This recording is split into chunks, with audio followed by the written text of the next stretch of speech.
आज यहां कलयुग सोच रहा है कि परीक्षित मुझे मार देगा, और चरणों में पड़कर वो भूरी भूरी प्रशंसा करने लगा है।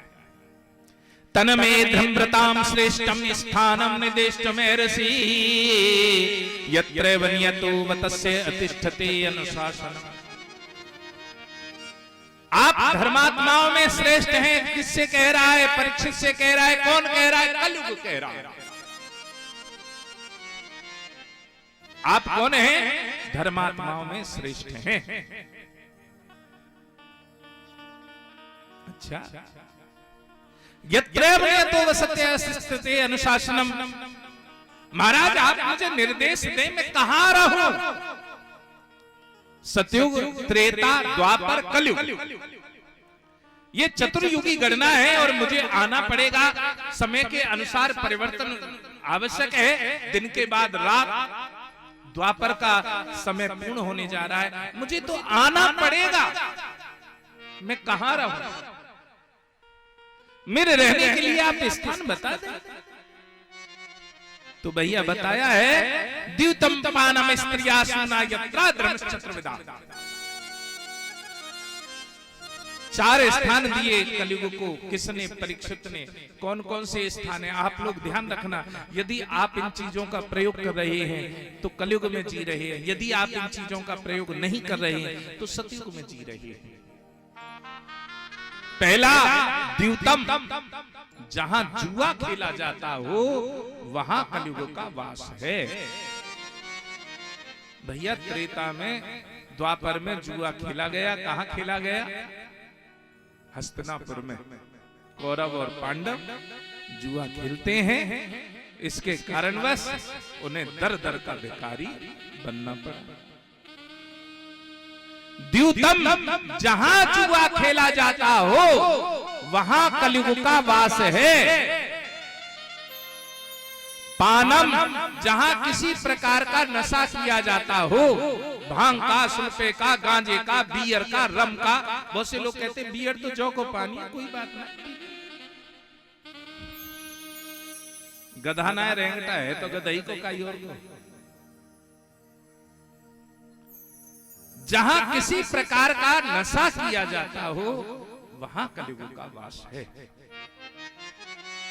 स्त्रियां, जहां पराई स्त्री का भोग किया जाता हो वहां कलयुग का वास है।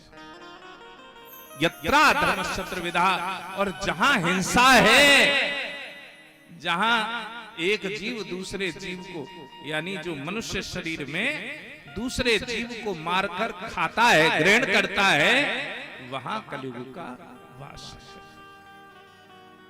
कहने लगा महाराज ये 4 तो आपने अपनी मर्जी के दे दिए हैं, एक मेरी मर्जी का भी दे दो। पुनश्च याचमानाय जात रूपम मदात् प्रभु। हाथ जोड़कर कहने लगा है कलयुग महाराज ये तो आपने अपनी मर्जी से दिए हैं, एक मेरी मर्जी का भी दे दो। जैसे कहा एक मेरी मर्जी का भी दे दो। तो परीक्षित कहने लगा हाँ हाँ ठीक है मांग लो। ततो एन तम मदम कामम रजो वैरचे पंचमम। महाराज जो धन अनर्थ के द्वारा, लड़ाई के द्वारा, वैर के द्वारा कमाया गया हो उसके अंदर मेरा वास होना चाहिए, ना कि स्वर्ण में मांगा है धन। जो धन, स्वर्ण में तो भगवान का निवास स्थान है, धातुओं में स्वर्ण हूं, वृक्षों में पीपल हूं, नदियों में गंगा हूं।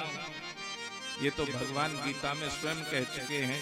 बहुत से लोग कहते हैं ना सोने में कलयुग का वास है, तो भैया सोने में नहीं, जो धन ततो एनतम मदम कामम रजो वैरम च पंचमम।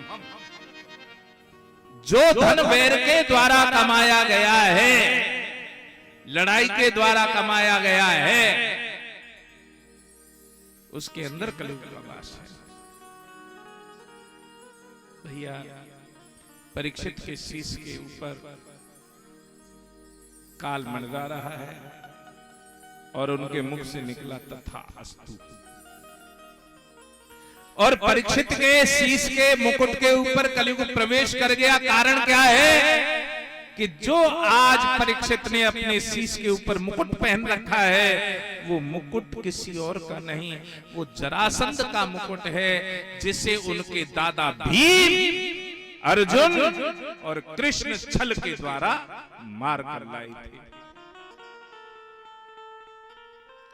उसने पहले यही मांगा है, जो धन वैर के द्वारा, लड़ाई के द्वारा, छल के द्वारा कमाया गया हो, उसके अंदर मेरा वास होना चाहिए।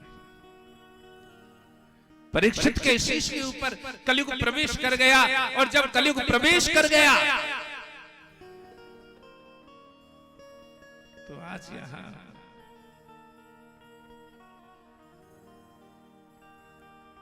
परीक्षित महाराज अपना विवेक छोड़ बैठे हैं, और ऐसा विवेक छोड़ा कि जल की तलाश में शमिक मुनि के आश्रम पर पहुंच गए, और जब बार बार मांगने पर भी उन्हें जल नहीं मिला। एकदा धनुरुदम्बे विचरन मृगयावने, मृगानुगता श्रांते क्षुदित स्थितो वृषभ। जैसे हिरण जल की तलाश में एक वन से दूसरे वन में प्रवेश कर जाता है,